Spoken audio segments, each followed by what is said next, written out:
how sex addiction impacts marriage. That's what we're going to discuss today. If you've yet to join our YouTube channel, please do. Especially on this topic, we have so much to help you. And if you have a question, please put it in the box, subscribe. You know how to do that. We want you to join us on a regular basis. Now, how sex addiction impacts marriage. First, let me qualify this.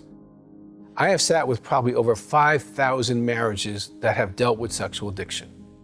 I've written several books. I'm the president of the American Association for Sex Addiction Therapy. I train therapists around the world.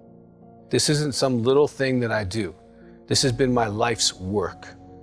And so when I am sharing with you, I'm sharing you from 35 plus years of experience, a lot of research, and a lot of watching the pain of the partner, mostly women, some men, and the statistics that we've created in different research projects we've done over the years.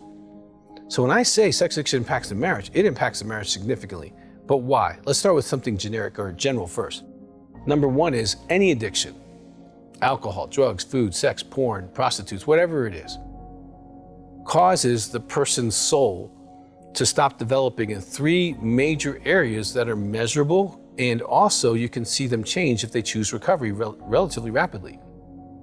Spiritually, they stay undeveloped, like about 14 years old. Morally is how you make decisions right and wrong, okay? And it's usually like, well, if mommy catches me, then it's wrong, as opposed to thou shalt not, and there be kind of this consistent principle-based thinking about morality.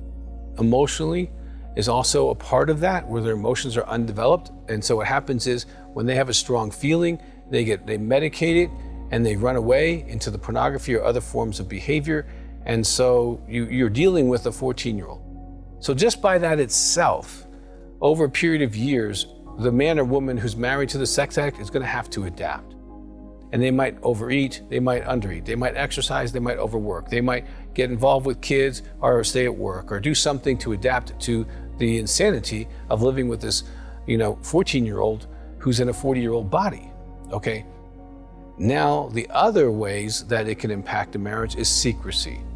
If you have a huge secret about other people in your life, that's going to impact the marriage when it comes up. And I'm saying when, because I've dealt with the best and the brightest billionaire, millionaire, successful people in every field of life over 35 years, and none of them thought they'd get caught, and they all did. So when that comes out, it's going to create partner betrayal trauma, which we'll get to in a few minutes. Okay, if you have a secret porn addiction and they don't know about what's going on, when they find out, it's going to cause trauma to the wife or the husband. Okay, because secrets hurt intimate relationships. Okay. When you said you would marry, you would forsake all others, that includes yourself. And so it definitely affects us. If you're a sex addict with intimacy anorexia, where you withhold spiritually, emotionally, and sexually from your wife or your husband, that's going to aggravate the pain in the marriage even more, because they're going to feel alone and then get hit with the trauma. And that will exasperate the pain inside the marriage, okay? Now, another issue is dependability. If you're married to an addict of any kind, they're so self-centered and self-absorbed. They're not narcissists, okay? You can get the tape, narcissism, sex addiction, and intimacy anorexia. I spend an hour on that conversation. But they are self-absorbed because they're immature. And so just the dependability is going to be an issue inside the marriage, okay? Not planning for the future is another impact on the marriage. The quality of sex life, okay? Because if someone's a sex addict, oftentimes they're attached to the fantasy world. So even during sex with their spouse, they often will close their eyes and they have to go to that fantasy place. And so you feel like your body's being used, but you're not connected spiritually, emotionally. They're not talking to you, they're talking at you. They're not with you, okay?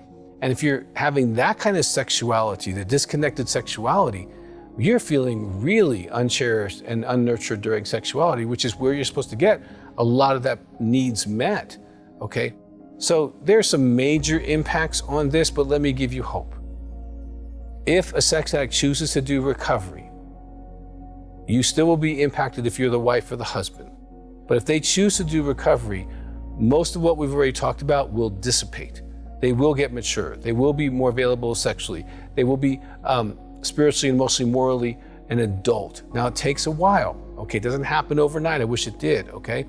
And it takes them being in group, making phone calls, working the workbooks. If they're doing sexual addiction recovery by themselves, they're not doing sex addiction recovery. They're just telling you they're going to stop, which they've been unable to do since they've been 12 to 14 years old.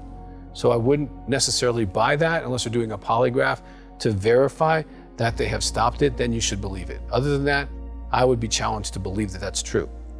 But as a partner, okay, in our research, it shows PTSD, depression, weight gain, significant weight loss, all kinds of symptoms because you're living with a sex addict, okay? And if you're living with a sex addict who's also an intimacy anorexic, your double trouble is there because you're in a lot of pain because of neglect and finding out about sexual addiction. So I strongly encourage you, if you're a partner of a sex addict, get the Partner's Recovery Guide. And if you're really feeling a lot of trauma, get the Partner Betrayal Trauma Workbook and book. Get these materials. There's a lot of materials on our website, okay, where you can get help, drdougweiss.com, for both sides of this. Even if your addicted spouse doesn't want to get better, sometimes the first step is you getting better, okay, and finding out why you stay. There's a DVD on that. There's a DVD on Don't Expect a Man When You Married a Child. We have all kinds of really helpful information to help you do recovery. There's sex after recovery. There's all kinds of information for you. This is a great time for you to take the next step. So is your marriage being impacted? Absolutely. There's no way around that. And can it absolutely heal if both people are willing to do the work? In most cases, absolutely it can be. All right. Now, sometimes there's disorders, there's other things that could be in the way that you need to work through. But generally speaking, sex addiction is very recoverable, but it's not recoverable by themselves. And the trauma of living with a sex addict is not recoverable by yourself. It can take you a decade as opposed to a good, working through stuff in months and a year. So you want to be intelligent about your individual recoveries, and then there's the marriage recovery and healing the marriage and getting your systems back in place and getting things so that you're dating and you manage your money and you manage your friendships and all these kind of boundaries and things you need to have for your marriage to be successful. But here's the good news. All three are known paths. And anyone in my office, and just look at the phone number on your screen, 719-278-3708, can help you. You do not have to live another day with being alone, not talking about this with someone. But I strongly encourage, if you're going to talk about this with someone, talk about it with someone who's been trained. So many therapists say they treat sex addiction. They're not certified. They're not trained in partner betrayal trauma. And it might not be your best foot forward.